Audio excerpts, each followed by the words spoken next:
Why the fuck did I just notice my fan was going this entire time?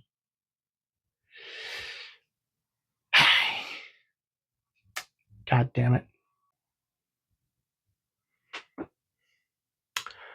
Okay. This was a pleasant surprise. What's up, guys? It's Jake the Metalhead, and I thought my next video was going to be the review for the new Five Finger Death Punch album or the new Fantastic Four movie. But yeah, this shit just decided to fucking happen. And this just sparked the idea of wanting to cover more music. And I've been meaning to cover more music, so I figured what's a better time than now? And yeah, we are now going to be doing a thing called New Music Friday, in which I am going to be rounding up like at least all of the new singles that I've heard and all of the new albums and EPs I heard and just get them all into one video and try and have it up by Friday night or Saturday morning the next day. And yeah, so here's New Music Friday recap. So without further ado, let's freaking get into it. New World Heat by Fox Lake. Holy fucking shit. These guys just decided to fucking come in and pop off for no reason and make one of the most fun records of the entire year. This album is freaking heavy. This thing has great energy to it. The drums are on point. The vocals are on point. The guitars are also on point, and they have plenty of weird harmonics and stuff going on with the guitars. And this thing managed to keep my attention the entire time. This is the album that I started off with. And yeah, like I said, the energy was there, and just they just decided to just pop the fuck off. And yeah, this is probably the most fun that I had with a record on release day since Orthodox released in April or May of this year. So yeah, really good start. Fox Lake just keep getting way more consistent and better with every single release. And yeah, I know they just released this record, but I can't wait to see what they do next.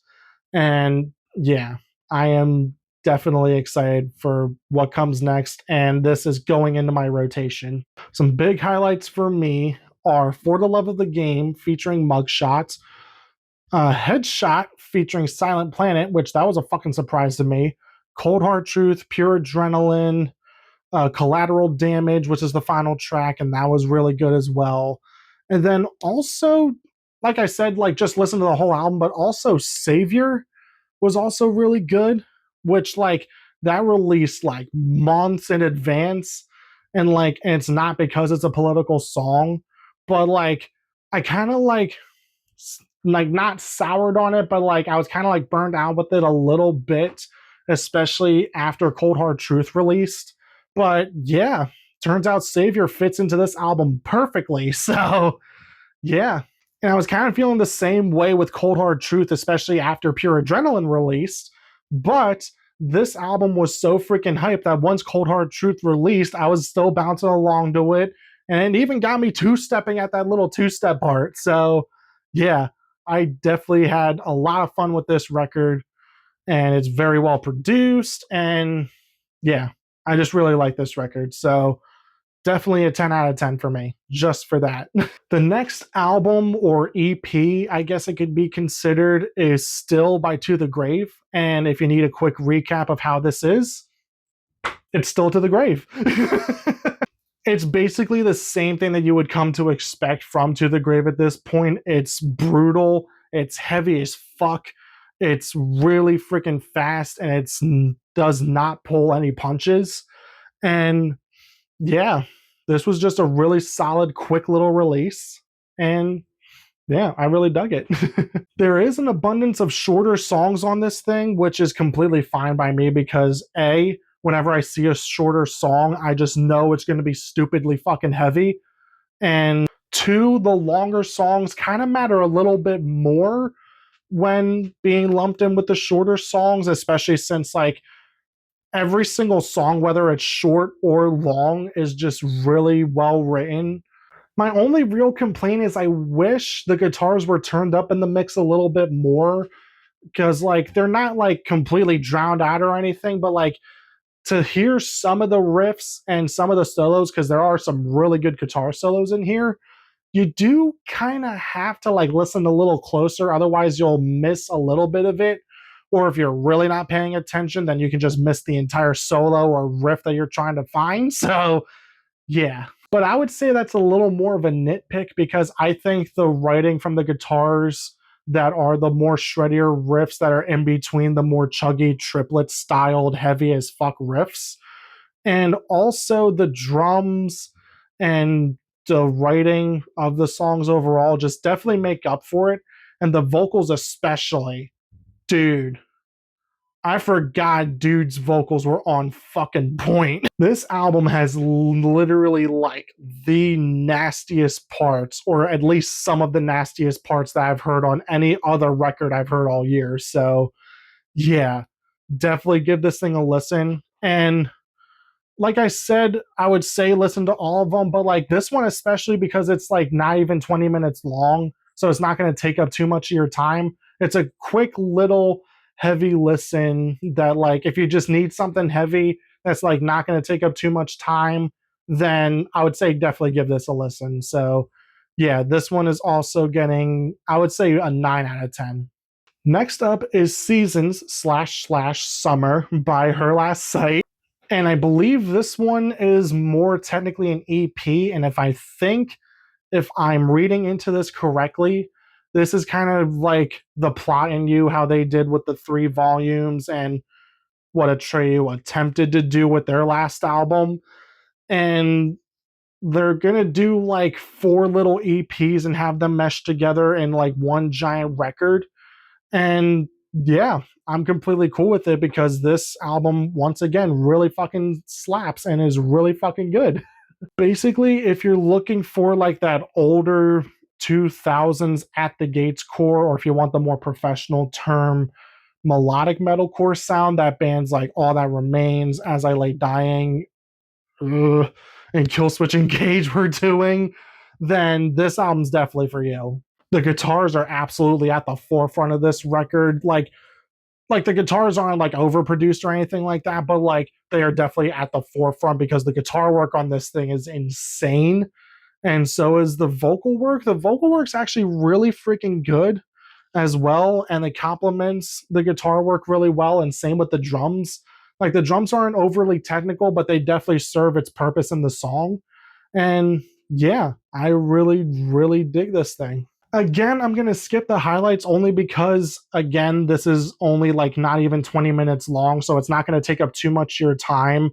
And yeah, it's still just a really good, quick listen that's like not as heavy on the ears as To the Grave is. If you want something just like a little not as heavy as To the Grave and not as menacing, but just still really melodic and really well written.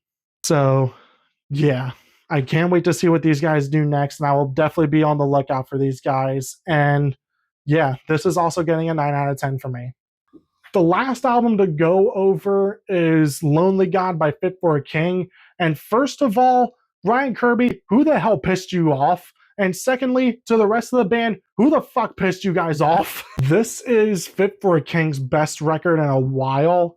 And it's not to say that The Path and The Hell We Create were bad albums, but like they were definitely lacking in some places that like didn't do as good as like Dark Skies or Death Grip did. And yeah, Fit for a King fucking brought it on this record. Not only would I say this is their best record in a while, this is also their best record vocally and also like writing wise. And I would definitely say this is probably their heaviest record because like some of the breakdowns on this thing are fucking insane. And they just go straight deathcore at certain points. And Ryan Kirby just brings it on vocals. Dude, holy shit. This has like some of what you would expect for his cleans, but this also has like him doing like the more scream clean type of thing that Sam from Architects at least used to do. But yeah, he does that. And this also just has like some of his nastiest screams on this thing. And it's just absolutely insane. And also, some of the features on this fucking thing are absolutely insane. Like Monolith featuring Alpha Wolf, Technium featuring The Ply in You, fucking Witness the End featuring Chris Motionless, in which this is probably like the heaviest track he's gotten on to date, and it still is really freaking good. And yeah, this is just an absolutely insane release from Fit for a King and definitely tops their last two albums, in which I would say definitely is up there with their best records next to Dark Skies and Death Grip. And yeah, I just hope that they keep going with this sound because this is really, really good. I think the only real complaint is like some of the songs don't really hit like as hard. And I'm also a little bit salty at the fact that Keeping Secrets isn't on this record, but Technium is. And yeah, why isn't just why? Why?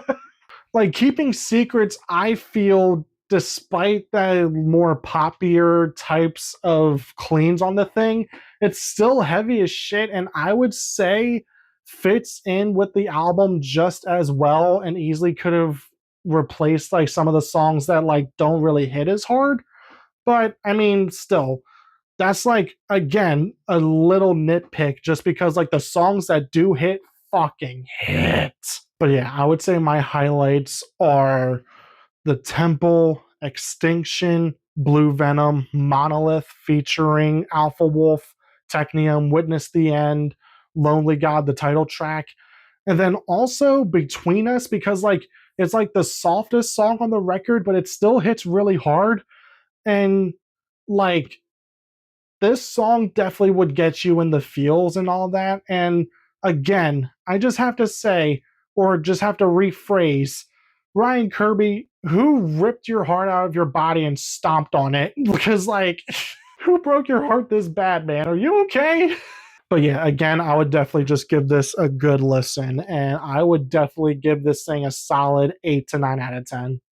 And one more quick single to go over, at least for me, that I heard. Thornhill released a new single, which is their cover of Paparazzi that they did for like a version. And yeah, I'm so glad that this got released. It's not really anything too special. It's just Thornhill covering Paparazzi by Lady Gaga. And it goes exactly how you would think it would go. But Thornhill just seemed to not be missing recently. So yeah, I really dug this and I'm really happy that it is on streaming now and it is absolutely going on the playlist. And yeah, I would say this cover gets a 10 out of 10 for me. And yeah, that's a new Music Friday recap. So yeah, definitely going to make this a regular thing. And I can't wait to see what these bands do next. And I can't wait to see what the next new Music Friday recap brings. And yeah, just a really good Friday. And I would say probably the most fun New Music Friday in a long time, which absolutely is saying something. Everybody brought it with all of these releases today, and everybody just brought their A game, and it ended up being one of the most fun New Music Fridays I've had in a long time. So, yeah, metalheads are eating good this week. So, yeah, that's going to be it for me. Be sure to like, comment, and subscribe for more. And yeah, I will see you guys in the next one. Peace.